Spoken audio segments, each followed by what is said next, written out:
Job chapter 29. Job again took up his discourse and said, "Oh, that I were as in the months of old, as in the days when God watched over me, when his lamp shone over my head, and by his light I walked through darkness. When I was in my prime, when the friendship of God was upon my tent, when the Almighty was still with me, when my children were around me, when my steps were washed with milk, and the rock poured out for me streams of oil, when I went out to the gate of the city, when I took my seat in the square, the young men saw me and withdrew, and the aged rose up and stood. The nobles refrained from talking and laid their hands on their mouths. The voices of princes were hushed, and their tongues stuck to the roof of their mouths. When the ear heard, it commended me, and when the eye saw, it approved, because I delivered the poor who cried, and the orphan who had no helper. The blessing of the wretched came upon me, and I caused the widow's heart to sing for joy. I put on righteousness, and it clothed me. My justice was like a robe and a turban. I was eyes to the blind, and feet to the lame. I was a father to the needy, and I championed the cause of the stranger. I broke the fangs of the unrighteous, and made them drop their prey from their teeth. Then I thought, I shall die in my nest, and I shall multiply my days like the phoenix. My roots spread out to the waters, with the dew all night on my branches. My glory was fresh with me, and my bow ever new in my hand. They listened to me and waited, and kept silence for my counsel. After I spoke, they did not speak again, and my word dropped upon them like dew. They waited for me as for the rain. They opened their mouths as for the spring rain. I smiled on them when they had no confidence, and the light of my countenance they did not extinguish. I chose their way, and sat as chief, and I lived like a king among his troops, like one who comforts mourners. Job chapter 30. But now they make sport of me, those who are younger than I, whose fathers I would have disdained to set with the dogs of my flock. What could I gain from the strength of their hands? All their vigor is gone. Through want and hard hunger they gnaw the dry and desolate ground. They pick mallow and the leaves of bushes, and to warm themselves the roots of broom. They are driven out from society. People shout after them as after a thief. In the gullies of Wadus they must live, in holes in the ground and in the rocks. Among the bushes they bray, under the nettles they huddle together, a senseless, disreputable brood. They have been whipped out of the land, and now they mock me in song. I am a byword to them. They abhor me, they keep aloof from me. They do not hesitate to spit at the sight of me. Because God has loosed my bowstring and humbled me, they have cast off restraint in my presence. On my right hand the rabble rise up. They send me sprawling and build roads for my ruin. They break up my path. They promote my calamity. No one restrains them. As through a wide breach they come. Amid the crash they roll on. Terrors are turned upon me.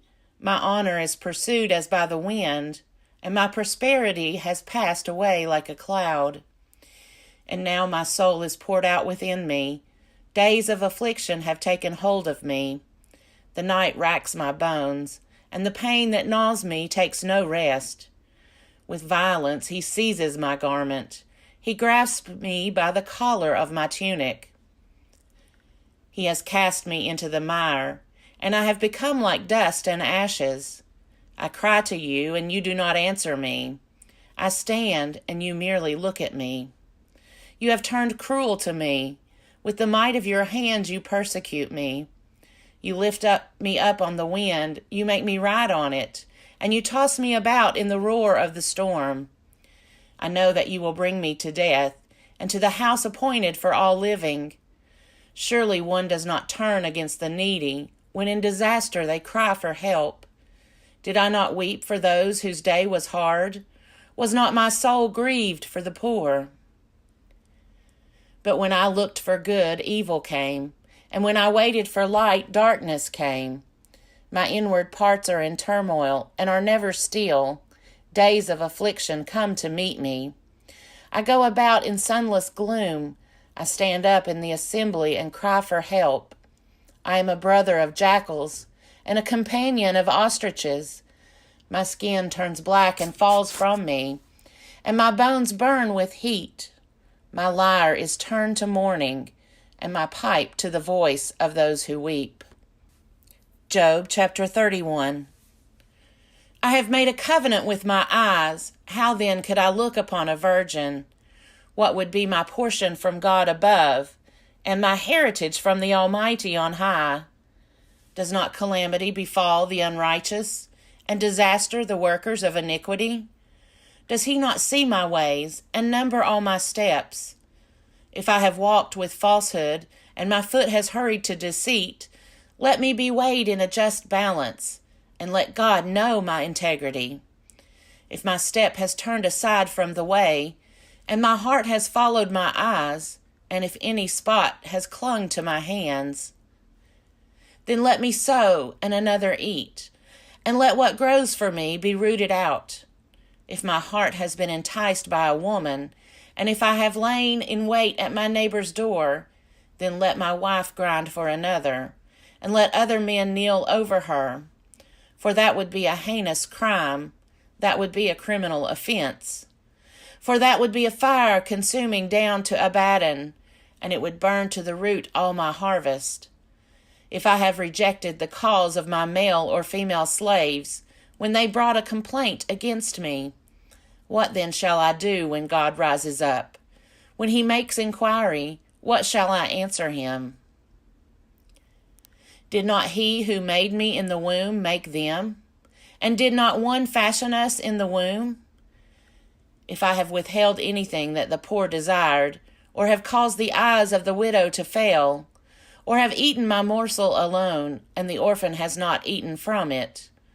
For from my youth I reared the orphan like a father, and from my mother's womb I guided the widow.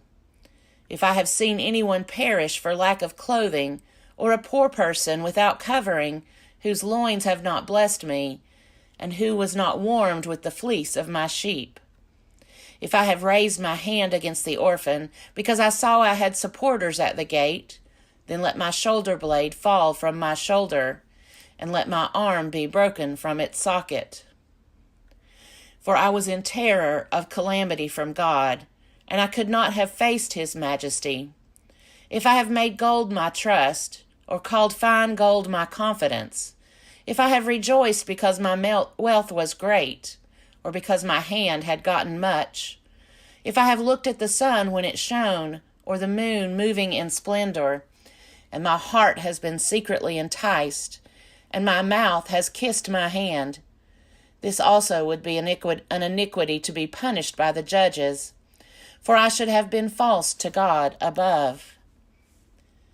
If I have rejoiced at the ruin of those who hated me, or exulted when evil overtook them, if I have not let my mouth sin by asking for their lives with a curse, if those of my tent ever said, "Oh, that we might be sated with his flesh," the stranger has not lodged in the street.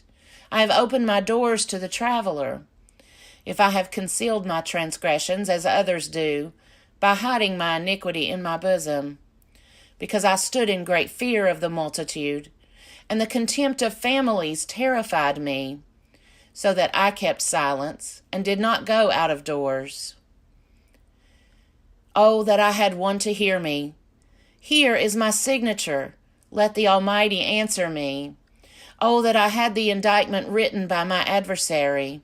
Surely I would carry it on my shoulder. I would bind it on me like a crown. I would give him an account of all my steps. Like a prince I would approach him. If my land has cried out against me, and its furrows have wept together, if I have eaten its yield without payment, and caused the death of its owners, let thorns grow instead of wheat, and foul weeds instead of barley. The words of Job are ended.